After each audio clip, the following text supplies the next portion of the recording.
तुम YouTube channel monetization reject होइछि use content problem अछि ताहेले ए वीडियो तुम पाई फुल सॉल्यूशन आज मु तुमको स्टेप बाय स्टेप कहबी किपरि आपण माने आपण चैनल रे यूज कंटेंट रो प्रॉब्लम को हटाई परिबे एवं रीमोनेटाइज मध्य करि परिबे।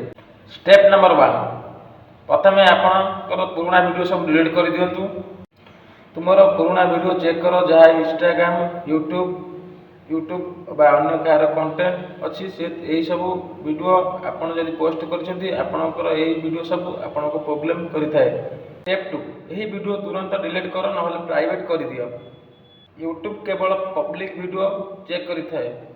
ओरिजिनल कंटेंट अपलोड करंतु।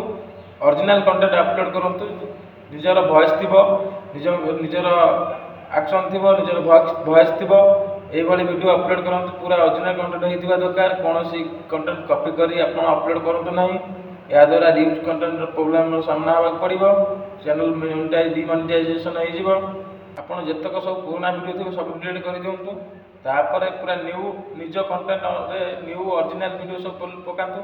मिनिमम 10-15 वीडियो ओरिजिनल बनै निज वॉइस थिबो निज एक्शन करी कहउथिबे एही भली वीडियो 15टा खंड पकै सारंतु। तापर आपण रीअप्लाई ऑप्शन आसी जिवो।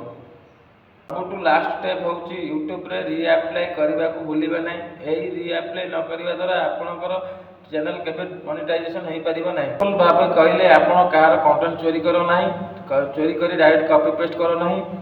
आपण निजर ओरिजिनल कंटेंट बनाओ निज वॉइस रखो 15-20 मिनिट रो वीडियो बनाओ बनातु आउ आपणकर चैनल निश्चित रीमोनेटाइजेशन हबो। वीडियोटी हेल्पफुल लागिले लाइक करंतु एवं चैनल को नुआ आइथिले सब्सक्राइब करंतु। पुणी देखा नेक्स्ट वीडियो रे।